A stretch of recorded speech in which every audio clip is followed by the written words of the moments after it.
RMC chez vous.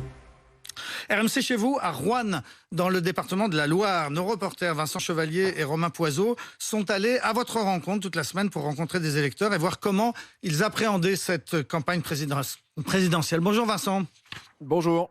On l'a dit depuis lundi, Roanne a voté comme la France et comme partout ailleurs. Eh bien, les jeunes se sont beaucoup abstenus.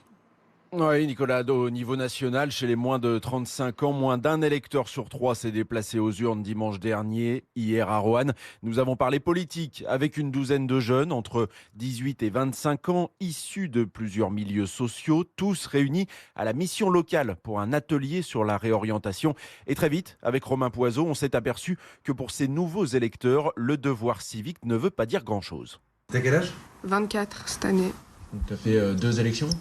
Plus les européennes, les législatives. Ah, j'en sais rien, je sais même pas de quoi vous me parlez alors.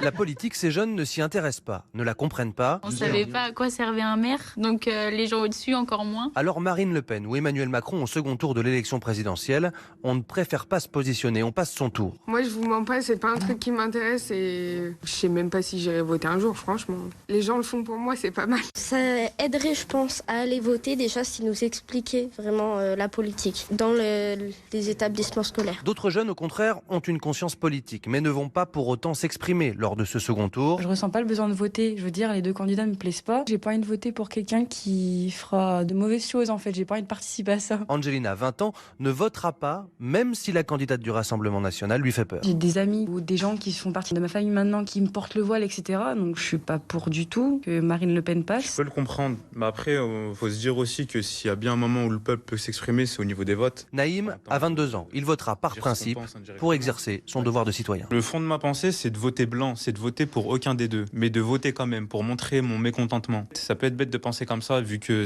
il y a des risques que l'extrême droite passe, mais au bout d'un moment, il faut exprimer le fond de sa pensée aussi, même si c'est pas toujours efficace. C'est vraiment ce qui nous a marqué cette semaine avec Romain Poiseau. Nous avons échangé avec beaucoup d'adolescents, de jeunes adultes. Certains sont complètement détachés de la vie politique et parfois demandeurs tout de même d'une meilleure éducation civique dès l'école.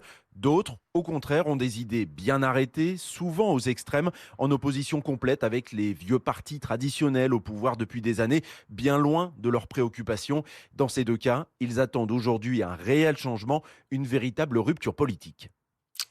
Voilà, la jeunesse, la politique, les étudiants, on en parle aussi tout à l'heure à 7h40 avec la présidente de l'UNEF. Merci Vincent Chevalier, vous étiez donc en direct de Roanne ce matin pour RMC. Et la semaine prochaine, on vous retrouvera toute la semaine en direct de Montluçon, autre ville qui a voté dimanche dernier, à peu près exactement comme le reste de la France.